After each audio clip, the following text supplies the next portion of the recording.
Welcome to Season 2 of the Let's Talk podcast hosted by WellHouse Church, where we talk about what it's like to be a Christian Monday through Saturday, to be a person of faith in a culture against faith. So let's talk about why Christians are so hateful. So we're starting a new series, and we kind of talked about it a little bit last week, but let's reintroduce just in case for any new people.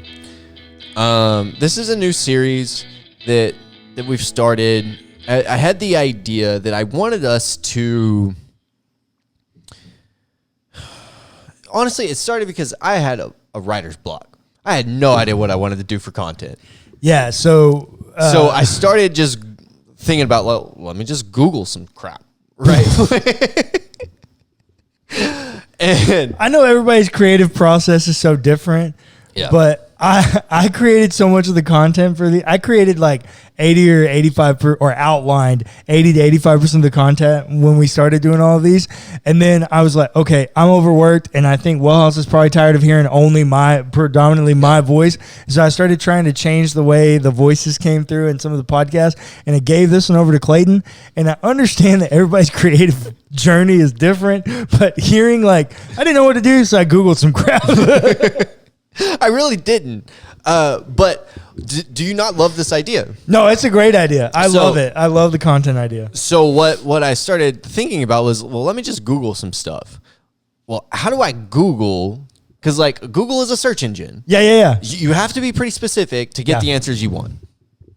And so I started thinking about how I wanted to Google this, and it clicked. Google will give me the answers of what people are wanting about the church. Yeah. Just in Google predictions. So we're starting this series in talking about, honestly, what are people asking about Christians in the church? And I started with a why question, because I feel like why is the question that people ask the most. What is one of the first questions that kids learn how to ask? Why? Why? Well, why? But why? Why? Or what's that? Yeah. Or what's that? Right? But it's a why. It's an inquisitive question in order to learn something. So I wanted us to start with the why questions. And why are Christians was the first thing that came to my mind. And why are Christians, fill in the blank, so hateful? That broke me.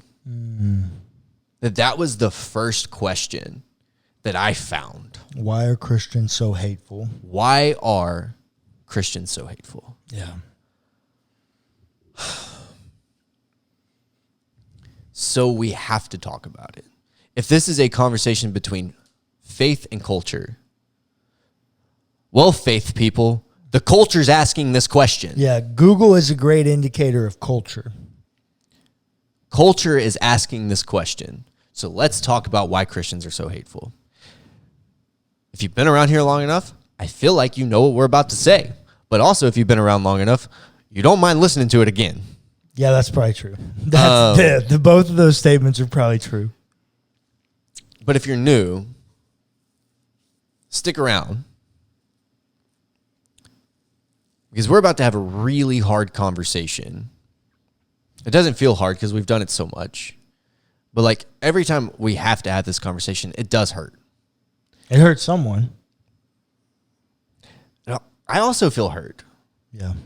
Because we have to have this conversation. Yeah. Because what did we talk about yesterday on a closer look?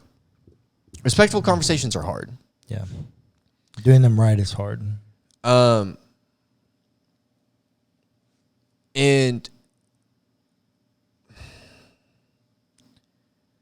people think the Christians are hateful. And the reason is probably, if people are asking why are Christians so hateful, The fundamental reason is probably because they are.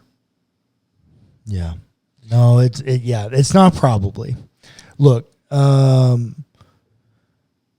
perception is reality. I learned that a long time ago. My perception may not be your perception. Right. But my perception is my reality and your perception is your reality. And unfortunately, what Google is telling us is that the perception of most of the culture is that Christians are hateful. And so the reality is that that's the reality for most of the culture. Yeah. Which means, okay, so let's start here. Cullen, what dictates Christians? It's a hard question. I know. Well, but like make it as general as you possibly can. Someone who models their life after the person of Christ. And who determines who the person of Christ is? The individual that's reading Christ. The individual life of Christ. The individual that is reading the life of Christ. Now, with that caveat, and this may lead into some of where you're going, but that understanding, that reading of Christ is done in a community. The faith tradition, the faith community helps to assist people in that reading. Ooh. Now, the problem is that in some of those communities, it becomes an echo chamber for their own oppression. Every community becomes an echo chamber for its own community. Correct. Establish that. Yeah. If it is an oppressive community, it's going to be an oppressive echo. Right. But that's exactly why. Christians, the capital C Christian. And in the article that I ended up finding, like I ended up... Did some research. I did some research. Yeah, Google was your starting place. Yeah, it's not what you walked in You do here further with. research. Yeah, of course. In articles that I read, Christians were capital C. A collective. Yeah. Me and you included in that. Yeah. So, if the community speaks for the individual, because that's what ends up happening. Yeah, for sure. Until the individual speaks out against the community. Yeah. The community speaks for the individual, and this is where the community holds power. And is this not a power conversation more than it is not anything else? It's hard to say, but yeah. The reason I think that it is,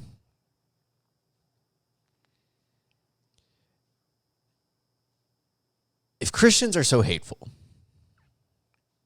by standard means, standard conversations, it's because the people outside looking in see this as, I'm not saying that this is true. What I'm saying is the people outside looking in view this as a hateful community. Well, yeah, I agree. Yes. If you are hated, it is for a reason. Yeah. It is because it is something that you hate, right? Yeah. It's tough. Yeah. No, what happens is you're hated or you feel hated because what you're getting is you're getting an us versus them culture and worldview. Exactly. And Jacob I loved and Esau I hated. Yeah. So you can find biblical text like that, but so what happens is you have this like us versus them mentality and outlook on the world, and that becomes an insider outsider, right? Like just this natural division between the two of you. Yeah. And so what ends up happening is, unfortunately, the church doesn't get known for the love that we're supposed to embody. Right. They get known for the judgment that they have against the outsider, the person that doesn't conform to what makes me comfortable.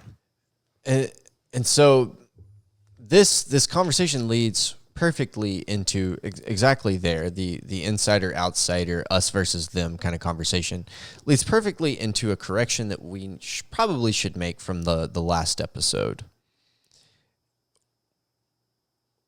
we at WellHouse do not believe in an us versus them, or we try our hardest not to. Yeah, I should probably speak for my own self here. Oh, okay. I don't think we should have an us versus them mentality, But I am certain that I do against some people. sure. Yeah.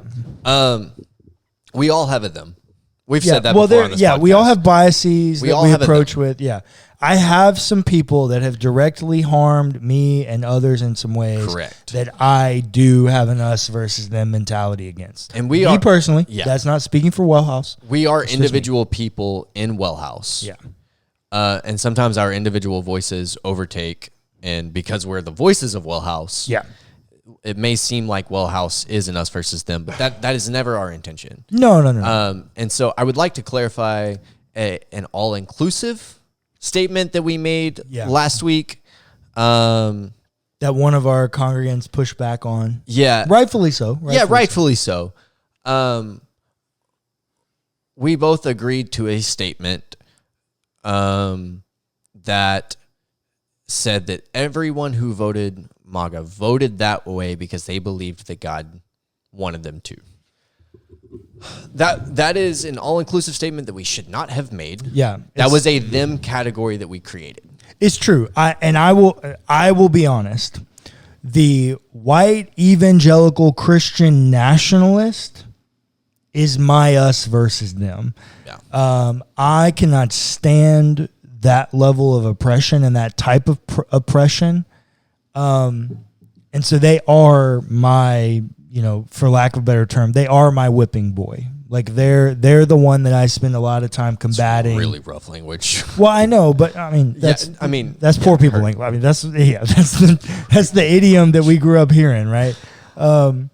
Yeah. So you will have these moments of the us versus them, but that's why that question exists. Why are Christians so hateful? It exists because of the judgment that we have, that we put onto other people that don't look or act the way that we tell them to look or act. And the institution that creates you need to look this way and act this way looks different just inside the church, right? Catholics have a very different view of how Christians should look as compared to Baptists, Pentecostals, Methodists, right?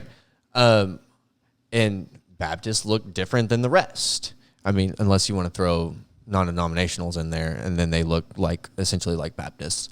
But unless they're charismatic. And even then, they're just charismatic Baptists. Or they could just be AG people that didn't want to be AG anymore. Yeah.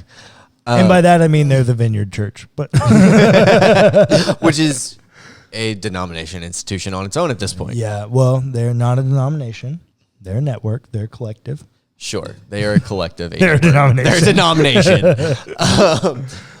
But the people that decide that are the people that the community decides are important. Yeah. These are the people that we elect, in a way, to be our voice. Yeah. So even if you want to break it down by tradition, not as Christian as a whole, but we still have these people of power that we place as our voices. And what is a voice? It's power. It's power. Privilege. Yeah. It's power. It's privilege. I don't care what your skin looks like. I don't care what your gender is. Yeah. If you have a voice that's heard, it's power and privilege. And you can make that voice say whatever you want. Yeah. You can communicate. You can use it to communicate whatever and however you choose to. And so if we're having a conversation about why are Christians so hateful, if you're coming at it from a biblical perspective, what do we say all the time? You can make the Bible say whatever you want it to. You can make the Bible say whatever you want it to say. So if everyone is just reading the Bible, the people of power that we put in these places that are just reading the Bible, They're reading the Bible their own way, but they're our voice. Yeah. So they're going to communicate for the rest of us Right. what they read in the text. Yep. And if they're reading from a position of power and privilege, they're going to create a community, an insider-outsider community. It's not. It's a culture conversation. It's what it is. And teaser for the next episode. But we even have these insider-outsider dilemmas amongst our own selves as Christians against other denominations and ways that we don't agree the same way. WellHouse was kicked out of the denomination for believing something different. Yeah.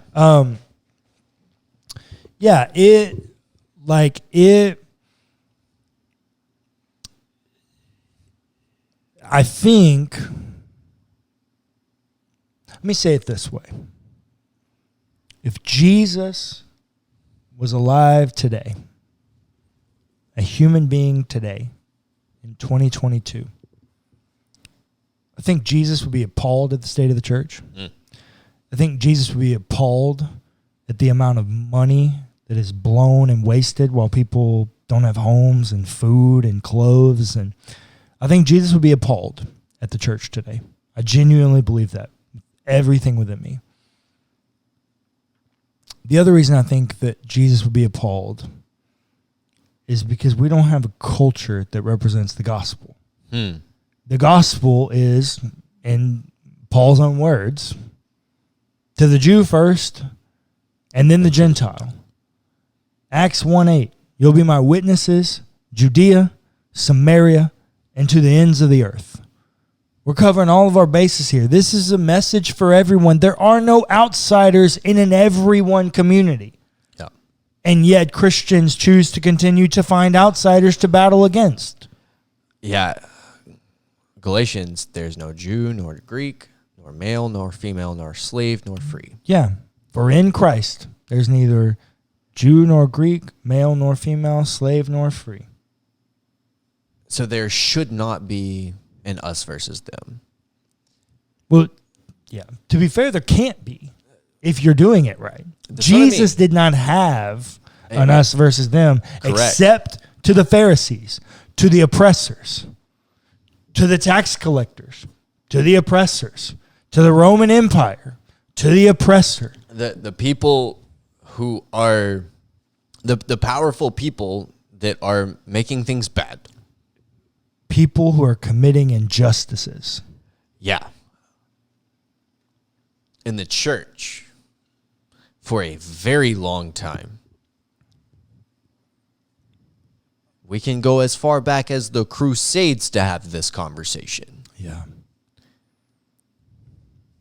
Has been doing the bad things. We have been the oppressors. We have been the colonizers. Yeah. You want to know why Christians are so hated? It's because of that. Yeah, I read a fantastic book.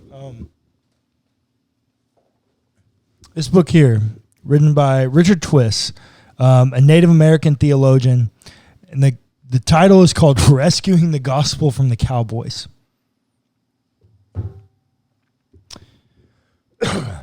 He opened my mind up to what it means when I call someone a colonizer.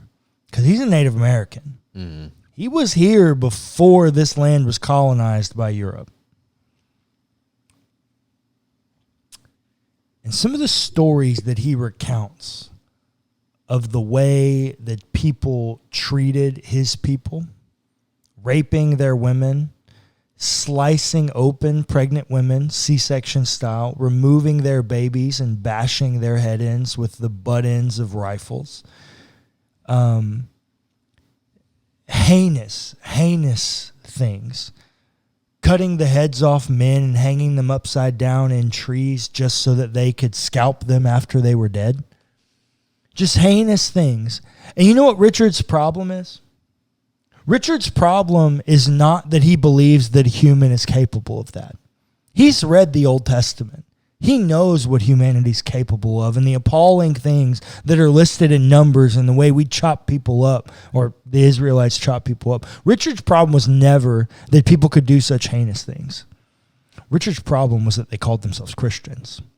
That they were white people that called themselves Christians and did that to his people and then said, you need to learn about the way of Jesus and do it the way we do because we clearly have it right. That's Richard's problem. That's insider versus outsider. That's us versus them. That's Christians being hateful.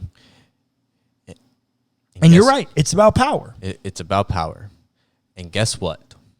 We're coming up on Thanksgiving here in America. A holiday that a lot of people choose not to celebrate anymore because of this conversation. I did not know that, actually, that people are choosing not to celebrate Thanksgiving because of this. I knew people were not celebrating Columbus Day because of this. I mean, Thanksgiving is in there too. Like, we're going to celebrate this? Like, for real? Wasn't Thanksgiving a day where you give thanks because of the peace treaty between them? I mean, it's kind of a made-up thing because the peace treaty was actually one-sided. Yeah, it never really truly existed. Yeah, after that treaty, the Trail of Tears is what followed, and that was not a good thing either. So because of that, this is a thing that people have major problems with. Yeah, that makes sense. And I had not really thought about that. And because of that, and as we're coming up on Thanksgiving here in America,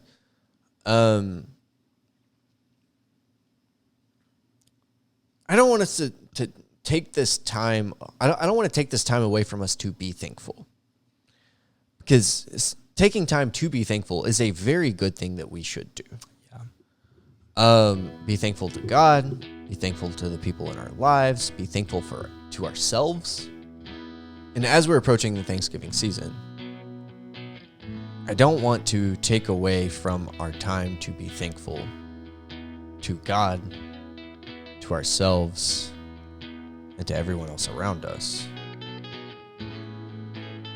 Let's not forget why we as Christians are so hateful. As we talk about next week, why Christians are so hated. Thanks for listening to the Let's Talk podcast hosted by WellHouse Church. Be sure to give us a rating and a review if you enjoyed the episode. It's free and it helps us immensely. Also, feel free to check out our other podcasts.